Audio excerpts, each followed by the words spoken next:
Anyone who delves into a subject always ends up on side roads. I'm very good at that because I'm curious and there are so many interesting things. I'm Roby. My work is to promote art and culture, and I've been doing that for more than 50 years, mostly in Europe and Asia. I was working for big companies such as Shell International and Philips, but also for very small shops like today. The last 10 years I've been active in Vietnam. I gave some UNESCO and other workshops, made exhibitions for institutes like the Ho Chi Minh City Fine Art Museum, and I was the first director of the biggest Vietnamese terracotta park and museum near Hoi An. Today I'm helping friends with a very unique art gallery and art lending activities for children in Da Nang, center of Vietnam.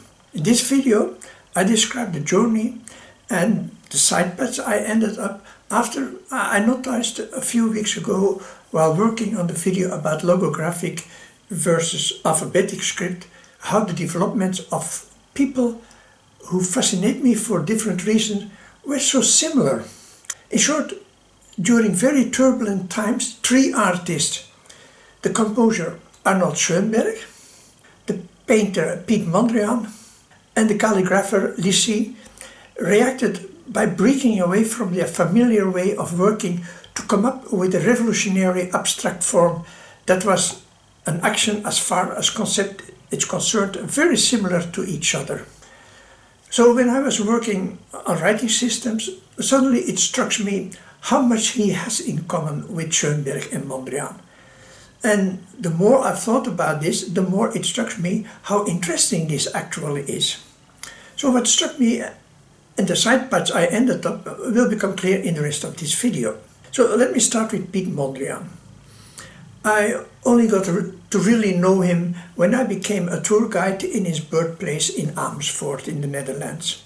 I was familiar with how he went from painting a figure at tree to abstraction, a process I knew from the work from Malevich also, whom I got to know when I was working in the 60s in the Amsterdam City Museum, where an entire room was full of Malevich works.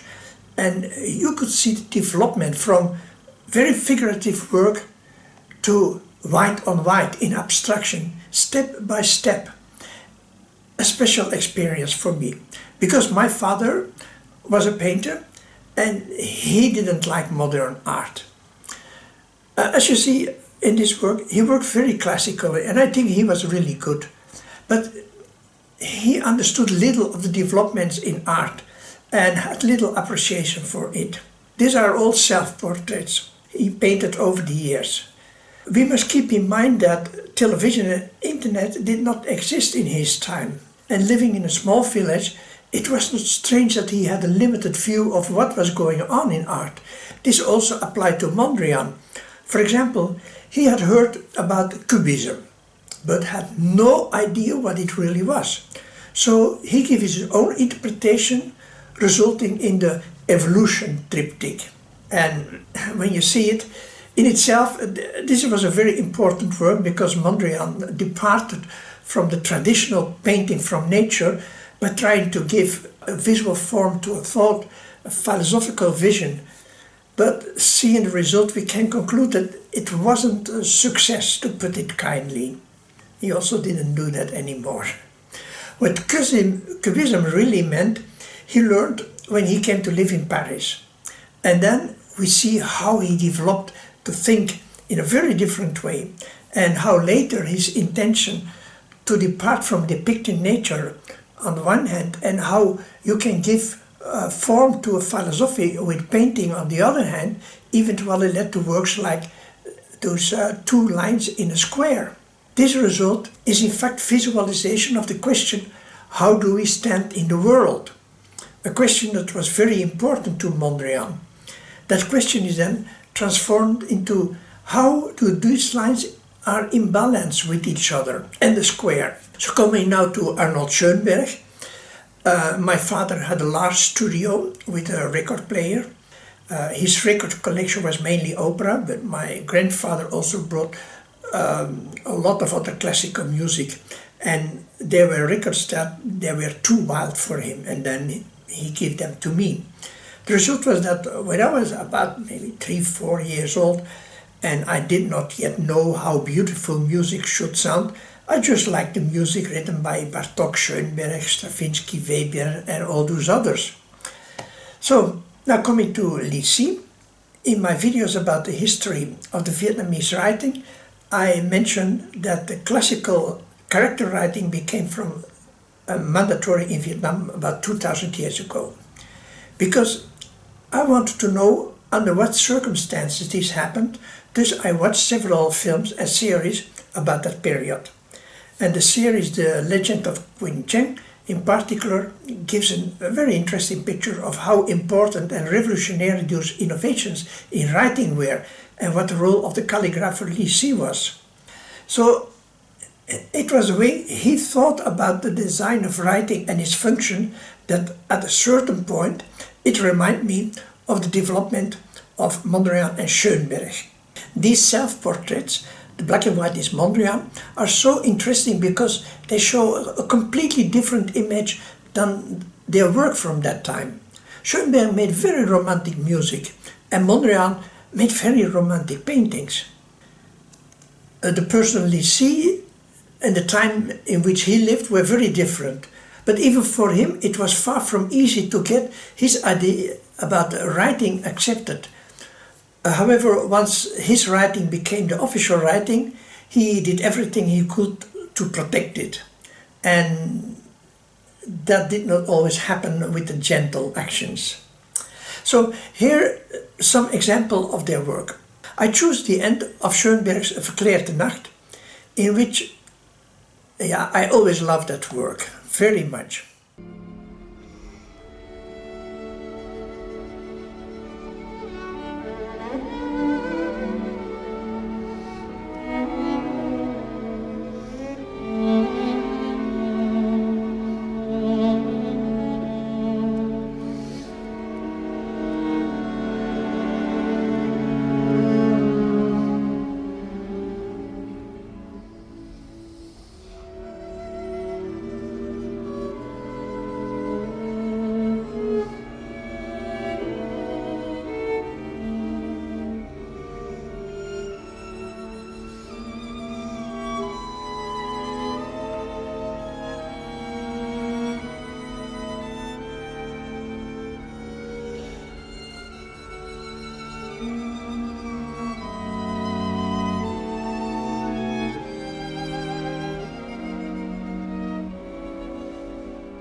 The painting of Mondriaan goes for me very well with that music part. So their self-portraits are in stark contrast with those beautiful music and painting. They painted themselves with the same worried facial expression. As artists, they were very sensitive to what was going on in the country, and that was an uncomfortable feeling, which was not surprising because in 1914 the First World War broke out. And we see in art different responses to that First World War. The Dadaism emerged around 1915, is an art form chosen by artists such as the Schaapswitters, Haussmann and many others to protest against the established art that was so valued by the warring commanders. Parodying existing art as Duchamp did, here with the Mona Lisa, was a way to break away from that, what was popular among the commanders. Another possibility to break was to go to figurative, to break with figurative, to go to abstraction. Mondriaan had moved to Paris in 1912, where he took a completely different path under the influence of Cubism. When he returned to the Netherlands in 1915, he wanted to get rid of what nature showed. He wanted to portray the harmony between opposing elements, and according to him, this was best expressed in vertical and horizontal lines.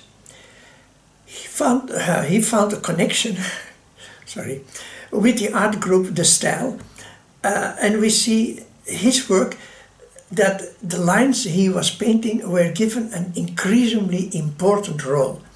In 1938, he arrived at the essence of being in balance with, when he painted the work, diamond-shaped composition with two lines. Interesting is that even the way he had actually broken with the tradition of painting itself. He did not place the painting on a painter's easel anymore, as artists usually do, but he laid the canvas flat on the table and then spent months bringing each line to its needed thickness here, and scrapping and painting. He didn't go outside the room for inspiration in the nature. It was already there in the square. He only had to find the perfect balance. This we can also see in the development of the character writing.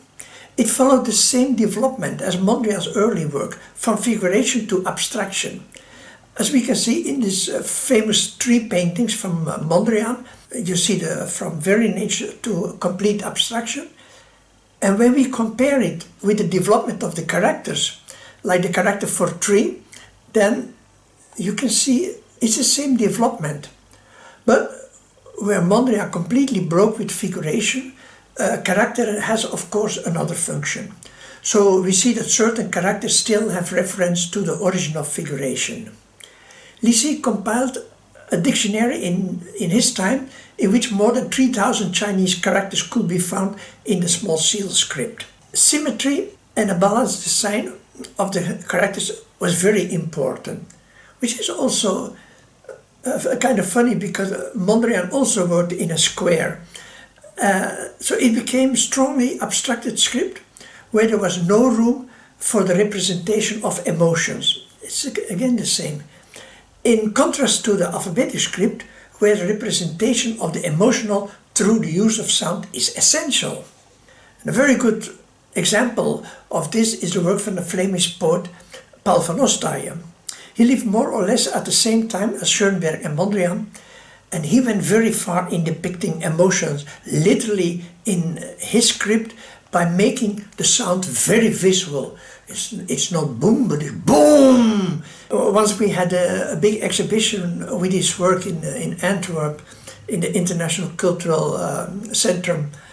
It was really, really fascinating to see how he was playing with language and the writing and well, with everything.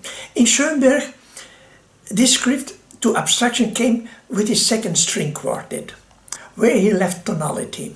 Tonality is when there's a fundamental tone and the chords derived from it.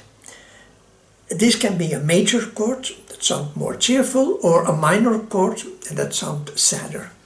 And there are many variations, but the tonality and the choice of the chords do determine the atmosphere of a piece of music. Schönberg's music developed further until he came up with the 12-tone technique in 1923, also called dodecaphony, in which no tone was allowed to be more important than all others, and the music was not allowed to have any reference to extra musical contents. A typical romantic melody lines were therefore excluded. As I mentioned before, I was very young when I heard Schönberg's music, and I had no idea about tonalities. For me, it was just great music to listen to. I listened to it differently now, because back then I had no visuals, it was only a pickup. Now you can see the musicians on video while they play the composition, and that makes music, modern music, much more accessible. There's a reason why people often have very abstract paintings on a wall, but very traditional classical music in their collection. It has to do with how we processing visual and auditory information. To give an example, we will listen to a short piece from the Trio for Strings on 45 from 1946. The link can be found below the video. It's performed by the Chamber Music Society of the Lincoln Center. You will first hear only the music.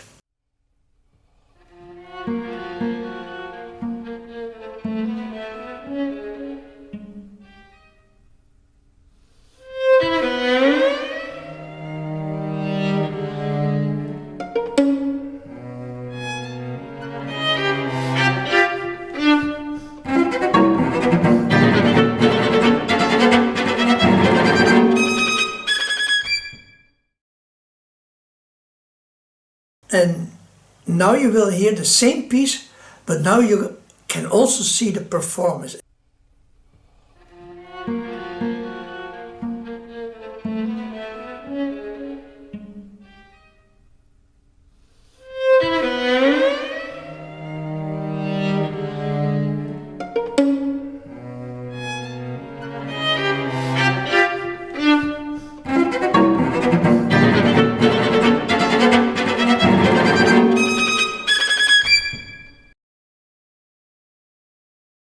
You can see the immense difference between seeing what they are playing and only listening. So in my video about alphabetic and logographic writing, I suggested that experience the difference between processing visual with our mind and auditory information with our heart by showing a group a picture of a crying child and letting another group hear a crying child. As a maker of exhibitions, on the one hand, and a passionate music lover on the other hand, this theme was always in my mind. Many of my art projects were therefore a combination of music and visuals. The VPRO, the most prominent Dutch broadcaster with a focus on art and culture, made an interesting program about this project of me in 1988. At that time, we had released a CD together with the VPRO about my Zeeland Suite project. For this project, I had organized in every Dutch province a different way of exhibiting based on the same piece of music from piano player Leo Kuipers. And it all happened on a single day. Well, in another video, I will publish the House CD and the information about all those exhibitions. And I will publish it on our YouTube channel. But the idea of the crying baby actually came from Lou Reed's album Berlin. When Lou Reed came to Belgium in 1974 to promote his rock and roll animal album, I was asked to make a press kit. And for that purpose I received all of Lou Reed's records, including Berlin. And on that record we find the song The Kids.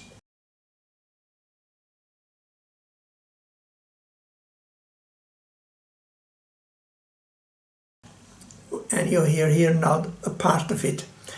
You hear a child start crying very poignantly.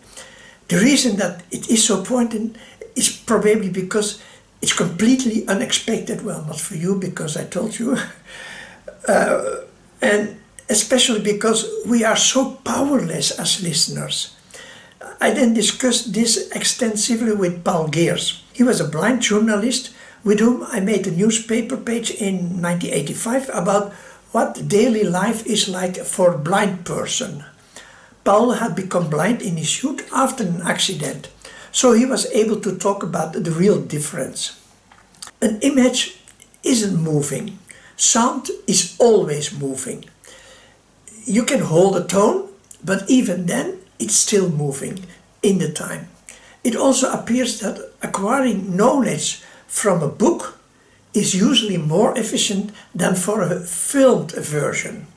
This applies in particular to information that is not related to movement, of course. And there's a simple explanation for this. We can immediately see something like a painting in its entirety and then estimate which part of it is important to us. We cannot do that with music or video. We have to determine from our memory what was most important to us. Then it quickly becomes apparent that something isolated can give completely different impressions. So I said video and not film.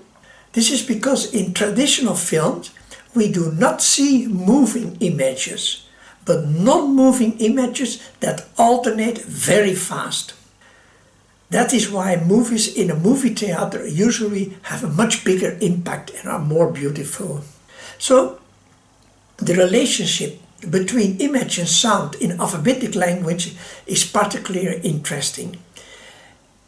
It seems that understanding complex text without the written text is particularly difficult. But the meaning of the written text only becomes clear when it is spoken. When we see the text, we from alphabetic languages that we don't know. We don't hear the sound that belongs to the text, and then what we see is meaningless. So finally, I would like to conclude with two nice anecdotes about Schönberg and Mondriaan. We start with Piet Mondriaan. He is really wonderful described by Claire Goll in her book Le Poursuit du Vent. It's one of the most fun and interesting books I have read. She lived with and among the greatest artists of that time, and she describes them mercilessly in their vanity. She wrote, in fact she was very nice to Mondriaan. She wrote, Mondriaan had just come to live in New York and told me that he had decided to make a big investment. He had talked about it for weeks before he went to a cheap department store in company of a friend to make the big purchase. A piece of oilcloth measuring 50 by 50 centimeter. For the table, the friend asked him, No, said Mondriaan, to dance on. Indeed, Mondriaan was crazy about jazz music and dancing, but he did not want to damage the beautiful parquet floor. So when he went dancing, he put the oilcloth on the floor and then danced on it. In fact, he was known as a pretty good dancer. A young woman told me when I was guiding in the Mondriaan House that she was the daughter of a friend of Mondriaan, with whom he regularly went to dancing. So while working for hours on a painting with those two lines and scratching, and then he relaxed by dancing to the wild jazz music. So when you look at those two lines, and then with the dancing in your mind, that search for balance, it's pure romance. The most beautiful anecdote for me about Schönberg I read in the book Art and Politics by composer Hans Eisler. Together with Bertolt Brecht, Eisler was on his way to Schönberg. Knowing Brecht's political visions, I warned him with the words, You must watch your words because Schönberg is my teacher and one should respect his teacher. Yes, I know. You want to explain that we are living at the end of the bourgeoisie and that Schönberg is the epitome of a bourgeois, and so we are experiencing his downfall. And yeah, maybe that is true, and is it his downfall? That might be, but what an afterglow. So the beauty of decay. The street where we had our gallery and bookstore in the 80s was going to be demolished, the whole street. And one by one the houses became empty, and I rented them for a symbolic amount and give each house to an artist to present their beauty of decay. I named the project after Hans Eisler's statement, Afterglow. One of the participants artists was Jana Beranova, a friend of Milan Kundera, for whom she had translated the book The Unbearable Lightness of Being. She had told him enthusiastically about the project, and Conrad thought it fitted wonderful with the theme of his famous book. And now I have a signed book from him. I was very proud to get it. So the project was concluded with VPRO live broadcasting, while Anton van Prooijen, a composer who wrote the musical impressions for each house, performed the piece he wrote for our gallery. Yeah, I had a piano in my gallery, especially for the demolition. After the demolition began, you see, they came and they broke it completely down. But luckily I still have the pictures, also of the demolitions. So thank you for watching this video, and when you like it, please subscribe to our channel. See you next time.